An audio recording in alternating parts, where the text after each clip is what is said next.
Hi, it's a pleasure to have you here. Subscribe to the channel and comment which city you're watching from so I can see how far my story has reached. I was walking out of the supermarket on Madison Street, juggling grocery bags and half listening to a podcast, when something caught the corner of my eye. His car, parked just across the street near the crowded coffee shop with the red awning. I stopped mid-step, heart skipping, because he wasn't supposed to be anywhere near downtown that day. The sun reflected sharply off the windshield, momentarily blinding me, but there was no mistaking the license plate or that small dent on the rear bumper he still hadn't fixed. I froze on the sidewalk, barely breathing, unsure if I was lucky or cursed to have stumbled onto something I wasn't meant to see. Why was he here? And why was my stomach already churning with a sense of something deeply wrong? My first instinct wasn't suspicion, it was playfulness. I thought maybe I could surprise him, make him laugh, break the monotony of our routines. The idea came quickly. I'd hide behind the bench by the trees and jump out when he passed, maybe catch that rare, unguarded smile he used to give me. It felt childish but sweet, like we were still young and in love, before work and silence filled the space between us. I crossed the street without thinking twice, already rehearsing what I'd say when I popped out. I crouched behind the iron bench, pressed against the cool concrete, the shade of the oak trees casting shifting patterns across my arms. From there, I had a perfect view of his car, every window, every inch. My heart beat with anticipation, and I couldn't stop smiling, imagining the look on his face when I appeared. The sounds of the city, horns, chatter, the hiss of an espresso machine, faded into the background. For once, I felt lighthearted again, like we were still capable of little joys. Time passed faster than I expected. 15 minutes gone in a blink and still no sign of him. I checked my watch again, fingers trembling slightly. Not from cold but something else I couldn't quite name. The excitement had shifted into something quieter, an odd tightness in my chest, like I was bracing for something without knowing why. The sidewalk had grown busier, shadows longer, but I didn't move. I told myself he must have been delayed, that traffic or coffee lines were to blame. Then I saw him. He walked out of the cafe like he owned the pavement, posture confident, suit perfectly tailored, briefcase swinging lightly at his side. I straightened my back instinctively, watching him the way I used to when I first fell for him. How sure he looked, how focused. But something in his expression felt distant, like his mind was elsewhere, far from our life. He didn't look around, didn't check his phone, didn't seem in a rush. My smile faded before I even realized it had. He paused near the driver's side window, glancing at his reflection with unusual focus, smoothing his hair carefully with both hands. That stopped me cold. He never did that. Not even on our anniversary, not even when I begged him to care about how he looked for me. It wasn't vanity, it was preparation. I watched, frozen, as he adjusted his tie with slow precision, almost like he was getting ready to impress someone. My gut twisted with a sick premonition I couldn't explain. And then she appeared.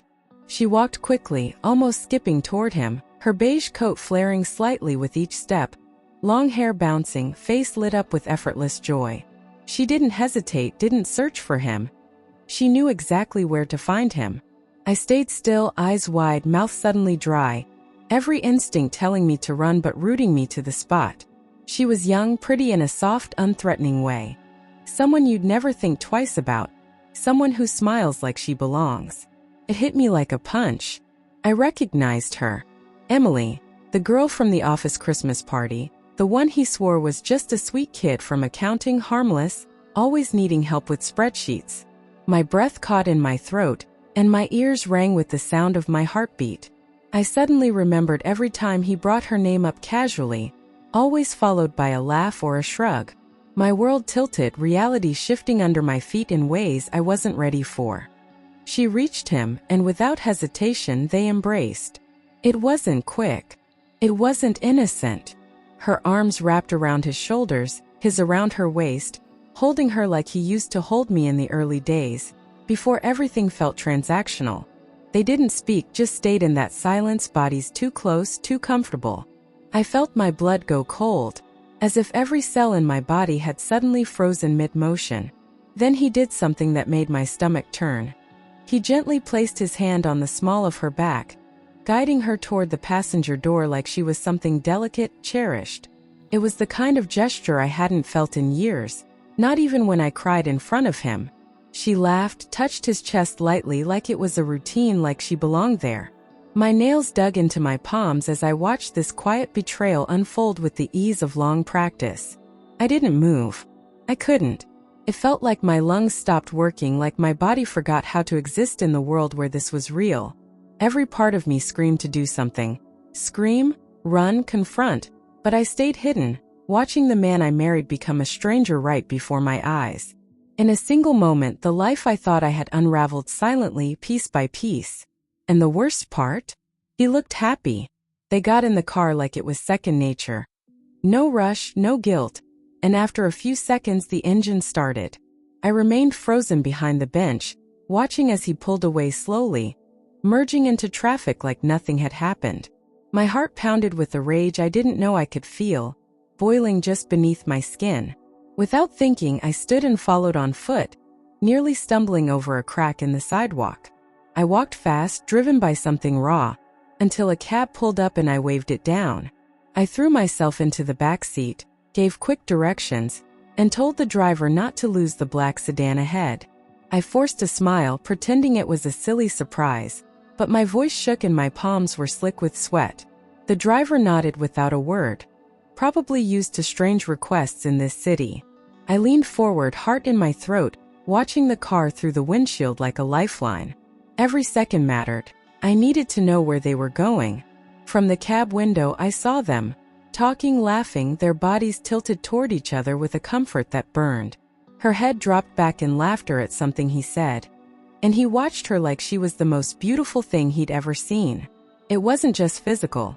It was emotional, deep, like he'd given her a piece of himself I hadn't seen in years. I felt like a ghost floating beside them, invisible, forgotten. Every moment they shared was a knife twisting deeper. At a red light, his hand slid casually onto her leg, fingers resting just above her knee with shameless ease. She didn't flinch, didn't move it, just smiled and placed her hand over his, as if it belonged there. I felt like I was suffocating, crushed by the weight of what I was witnessing. There was no hesitation, no fear of being seen. It was intimacy in daylight, bold and confident, and I realized this wasn't new, it was practiced. She leaned her head against the passenger window with a soft, dreamy smile, and he reached over to take her hand in his. He rubbed his thumb along her knuckles slowly like a man in love. My vision blurred, but I couldn't tell if it was rage or heartbreak flooding my eyes.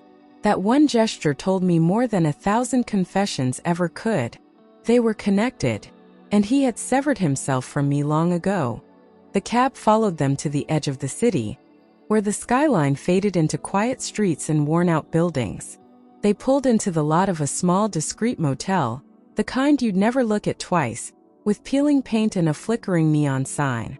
My chest tightened the moment I saw it. I knew this place, had passed it before, and never imagined it would hold this. The driver looked at me in the mirror, silently waiting. I asked him to stop just short of the entrance. They got out of the car with an ease that made my stomach churn.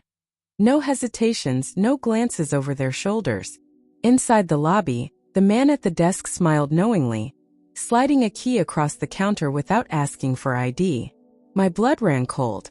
This wasn't a one-time mistake. It was a routine, familiar and comfortable. I watched from across the street, my hands clenched, barely breathing, unable to look away. From the sidewalk, I saw them again, walking up the stairs hand in hand, her heels clicking lightly, his voice low and affectionate. They laughed like teenagers sneaking away from the world, lost in their own bubble. That laugh, his real laugh, was something I hadn't heard in months, maybe longer. It sliced through me like a dagger I couldn't pull out. I stood there, abandoned by everything I thought I knew. Tears welled up, but I swallowed them down, forcing my face into stone. I couldn't cry, not yet. I needed to stay clear-headed, to get proof, to not let this turn into a hysterical scene no one would believe. My pain twisted into steel, cold and sharp, keeping me upright on shaking legs. I stared at that motel like it held the final piece of a puzzle I never wanted to solve. But now I knew I had to see it through. I sat on a rusted bench across from the motel, gripping my phone so tightly my knuckles went white. Time moved painfully slow, every minute stretching like an hour, every laugh or car door making my body flinch. Rage simmered beneath my skin, coiled like a snake waiting to strike. I imagined them behind those curtains, tangled in betrayal, erasing everything we'd built. I wanted to scream, but I stayed still, collecting silence like ammunition. More than an hour later, I saw them come back down the stairs, their hair slightly tousled, clothes creased in ways that didn't lie. They looked relaxed, satisfied, like people who had just come back from a private vacation rather than a betrayal. He held her hand loosely, and she leaned into his side as they walked, glowing in a way I hadn't seen even on our best days. I gripped the bench so hard my fingers cramped. They weren't sneaking, they were celebrating. And then I saw it, Emily was wearing his jacket. My husband's jacket, the one I'd bought him for his promotion, the one he once said made him feel like a man. It hung loosely on her small frame, sleeves too long, but she wore it like it was hers. That stupid navy jacket, wrapped around another woman, felt like a symbol of everything I had lost without even knowing it. I stared, numb, as if the fabric itself betrayed me. He pulled over in a quiet residential street, and they didn't say goodbye like people sneaking around. They kissed, slow and soft, like they had all the time in the world. Her hand cupped his face. His thumb brushed her cheek. It was the kind of kiss that belonged to a beginning, not a secret. I couldn't believe what I was seeing. How natural it looked, how well rehearsed. There was no shame in their parting, only tenderness. After she stepped out, still wearing the jacket, he drove off casually, whistling through the open window like a man without a care. I followed him again, this time with my heart in shards, but my mind razor sharp. He didn't check his mirrors, didn't look around, didn't seem worried at all. When he pulled into our driveway, it hit me, this was his routine. Betrayal lived in our home, and I had been sleeping beside it. I stood outside for a full minute, watching the lights come on, knowing he was inside, maybe washing her off his skin while humming a song. 1,000 scenarios ran through my head. Should I confront him now? Wait. Scream. Spy. Part of me wanted to destroy everything in that house, and part of me wanted more proof, something undeniable. I walked in as if nothing had happened, silent, calm, but inside I was crumbling. While he showered, I sat at his desk and opened his laptop, hands trembling but steady enough to type. No password. No care. His emails were open, his tabs still loaded, his world exposed with a single click. I started scanning through everything. Calendar invites, receipts, chats, digging like a woman possessed. If there was a lie, I would drag it into the light. Didn't take long.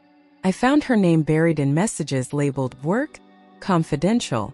But the content was far from professional. Future trips to Vermont. Nicknames only lovers use. Can't wait to fall asleep beside you again. I felt my stomach twist violently like I might vomit right there at the desk. The man I thought I knew had already moved on. I was just the last to find out.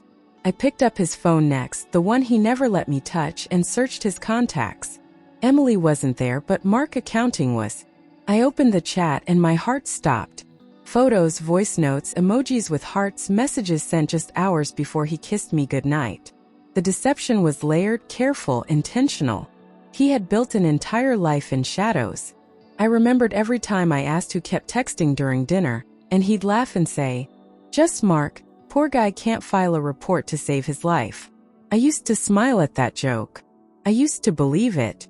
But now those moments replayed in my mind with cruel clarity, each one a slap.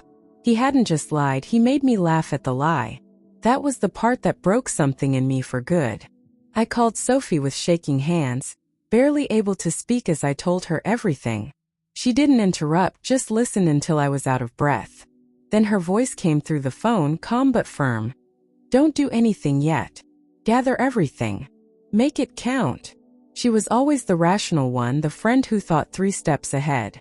In that moment, her words grounded me like an anchor. That night, after he fell asleep beside me like nothing had changed, I created a hidden folder on my computer labeled Invoices. Inside, I started saving screenshots, emails, texts, photos from the motel, receipts I pulled from his pockets. Every file felt like a stab, but I kept going methodically, like building a case in court. I wasn't just his wife anymore. I was his silent witness. I wouldn't confront him with emotions. I'd bury him with proof. I cross-checked dates and times, compared his late meetings to traffic data and GPS history I found on our shared family app. Every lie lined up with a motel visit. Every missed call matched a night with her. It wasn't a coincidence, it was a schedule. One I'd never seen because I trusted him. My chest burned with the realization that betrayal had a rhythm. I began tracking it like a hunter watching prey. One afternoon, I returned to that same motel and sat across the street with sunglasses and a hoodie camera ready. A few hours later, their car pulled in, and I zoomed in on the lobby. The clerk smiled before they even spoke, reaching for a key like it was routine, not request. He knew them. He had seen them more times than I had seen my own husband lately. Later that week, while pretending to do laundry, I found a jewelry receipt folded into his coat pocket. The date sent my heart racing. 2 weeks ago, the same day he claimed to be at a work seminar. It was for a gold ring, custom engraved, but there was no gift box, no note, no explanation. I never received it. He didn't even try to hide it well. That ring wasn't meant for me. I knew it before I even finished reading the receipt. He hadn't bought me jewelry in years, not even for anniversaries. But for her? A ring?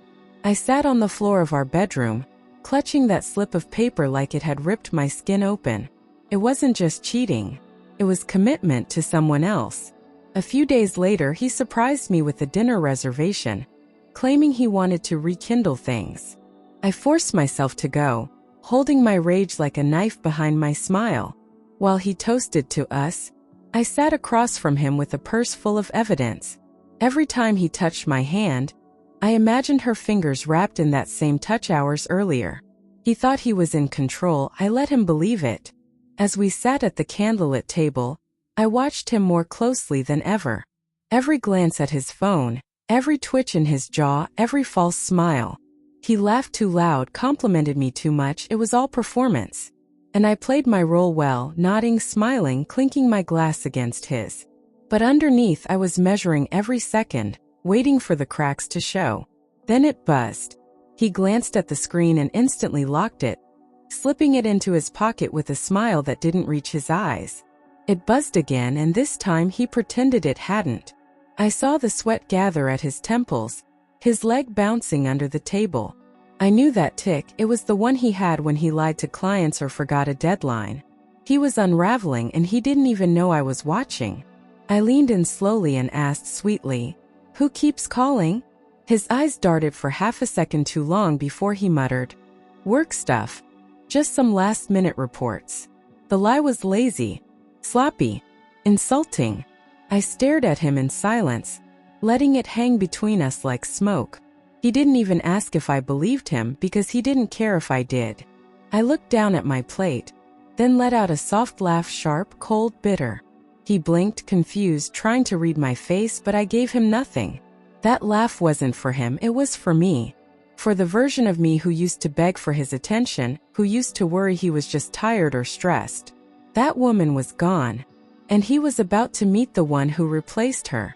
That night, as soon as we walked into the house, I closed the front door behind us and locked it slowly, deliberately. He turned, confused, but before he could speak, I dropped the folder of printed emails and photos onto the coffee table. "Sit," I said, my voice cold, sharp. He sat like a man walking into his own execution. I stood across from him, heart pounding, as his eyes scanned the evidence and his face turned to ash. He shook his head, hands trembling as he tried to gather the papers, stammering nonsense. "It's not what you think," he said, voice breaking, like he still believed lies could protect him. "I was helping her through something. She's fragile. Please, it's not serious." I didn't flinch. I watched him drown in his own panic, every excuse weaker than the last. The truth wasn't just in the files, it was written all over his face. When he realized I wasn't budging, he dropped to his knees, grabbing my hands, eyes red and wet. "Please don't leave me," he whispered. sobbing like a man who'd only now grasped the cost of what he'd destroyed. His tears stained my skin, but I felt nothing. No pity. No softness. Just the icy clarity of a woman who had already buried the man in front of her. I looked down at him, unable to stop myself from asking, "Have you used that motel since the beginning?" His silence stretched long and brutal, his eyes breaking away, and that was my answer. I felt the memory of every kiss, every dinner, every night I waited up for him twist into something poisonous. He had been unfaithful longer than I even suspected. The betrayal went deeper than I ever dared imagine. He begged until his voice cracked, promising therapy, change, anything, but I had already decided. I nodded slowly, not in agreement but in farewell. I wouldn't scream, I wouldn't fight, not anymore. I was done being small for someone who couldn't even be honest. I turned away from him that night, not just as a wife, but as a woman reclaiming her dignity. While he slept on the couch, drunk on guilt and whiskey, I moved through the house quietly, pulling my essentials into a suitcase. Every zipper felt like closure, every folded shirt a final goodbye. I didn't cry. I didn't second guess. I left my wedding ring on the nightstand beside a note with no words, just a copy of the motel receipt. Said more than I ever could. At exactly 2:37 a.m., I walked out of the house without a sound, leaving behind the keys on the kitchen table and the man who ruined everything. The air was cold, but it felt like freedom. No plans, no destination, just distance. I didn't look back, not even once. For the first time in years, the silence around me wasn't heavy, it was mine. I showed up at Sophie's apartment unannounced, eyes hollow, suitcase dragging behind me like a broken limb. She opened the door without a word and pulled me into the kind of hug that says you're safe now. That first night on her couch, I didn't sleep. I just stared at the ceiling, shattered but breathing. She didn't ask questions. She just sat nearby, present, solid, the kind of friend that holds you together when you can't. By morning, I stood in her tiny kitchen, drinking cheap coffee with trembling hands, and I made a vow to myself. I wouldn't go back. I wouldn't settle. I wouldn't let a man like him define who I was ever again. The betrayal was real, but so was my power to rebuild. That sunrise didn't just light up the sky. It lit up a part of me I thought was gone. That afternoon, still wearing yesterday's clothes and carrying nothing but a flash drive and a heart full of fire, I walked into a law office. I told the receptionist I needed to file for divorce, and I had all the proof. The attorney didn't flinch when I handed over the photos and emails, just nodded and said, "We'll make this clean." I signed the retainer with hands that no longer shook. I wasn't scared, I was ready. Within 48 hours, the papers were filed, and the process officially began.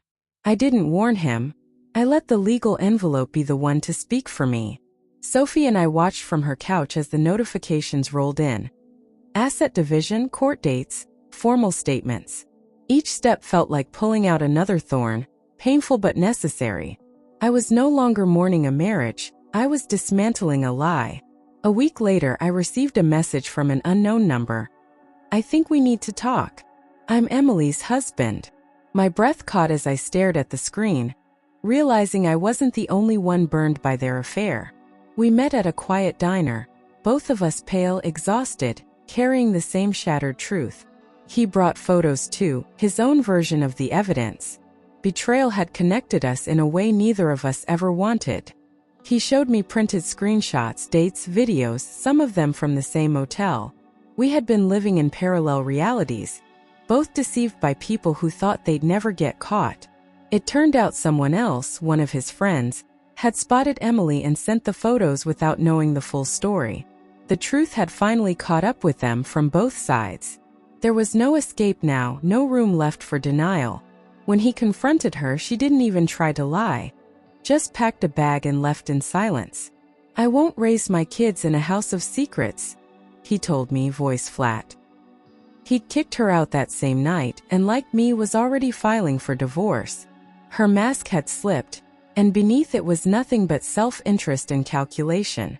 She lost everything in a single week: husband, family, reputation.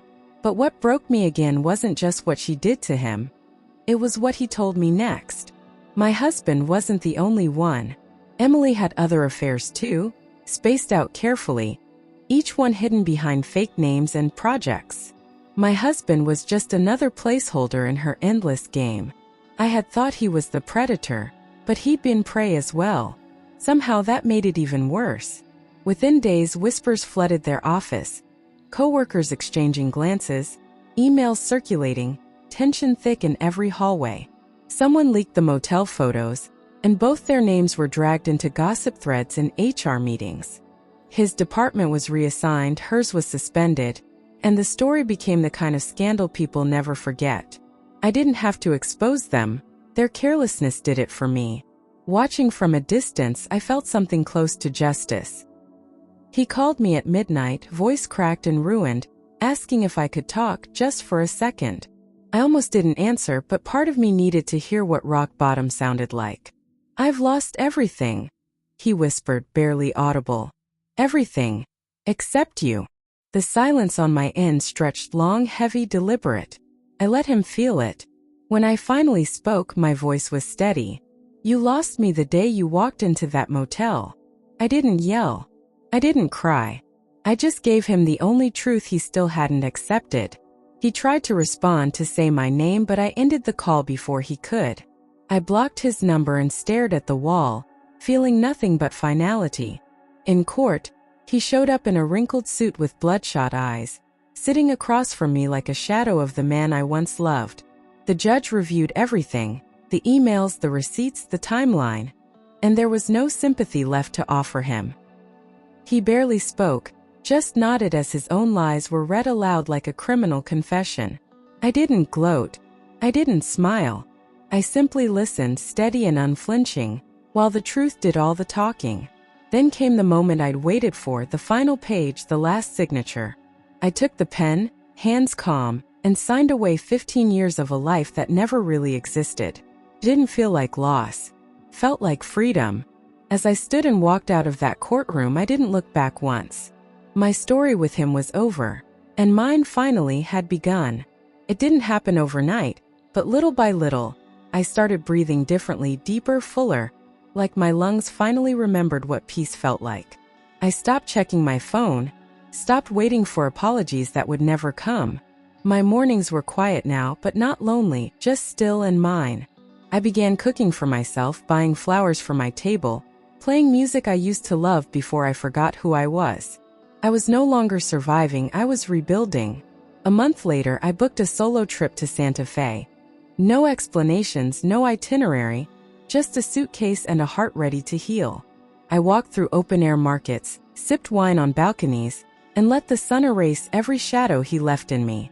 No one knew me there. I wasn't his wife or the woman who got cheated on. I was just me. And for the first time, that felt like enough. Back home, I found a dusty journal hidden in a drawer, pages filled with dreams I'd written years ago, before marriage diluted them. I read each entry like letters from a younger, braver version of myself. She wanted to write, to move cities, to open a little bookstore cafe. Somewhere along the way, I let her voice fade. But now I could hear her again. Clear, insistent, alive. Not long after, Sophie connected me with a friend looking for a communications director at a publishing house. I almost said no, unsure if I was ready, but then I remembered the woman at the motel bench, frozen in fear. I owed it to her to say yes. I walked into that interview with open wounds and still got the job. They didn't see my brokenness, they saw my fire. With the divorce settled, I moved into a small apartment downtown. Nothing fancy, but full of light and quiet strength. I decorated it slowly, intentionally, choosing each piece with care. No ghosts lived there. No memories poisoned the walls. Every corner was a reflection of who I had become. Resilient, elegant, unshakably whole. Home wasn't a place I shared. It was a place I created. One rainy evening, an anonymous message landed in my inbox. "You're stronger than you know. I watched you walk through fire." There was no name, just quiet encouragement. Maybe it was someone from the office or someone who saw the trial unfold. It didn't matter. What mattered was that my pain had not gone unnoticed, and my strength somehow inspired. I didn't need revenge. I didn't need him ruined. I just needed my life back. And I got it. Every time I passed a mirror and didn't wince. Every night I slept without tears. Every decision I made on my own terms was a win. Freedom wasn't loud, it was soft, constant, and healing. I didn't want justice anymore. I wanted peace, and I had it. Sometimes he still crept into my thoughts. Not the man at the motel, but the one who held my hand in airports and danced with me in the kitchen. I let those memories visit without shame, but I never let them stay. He was part of my story, yes, but not the ending. I no longer hated him. I just didn't need him anymore.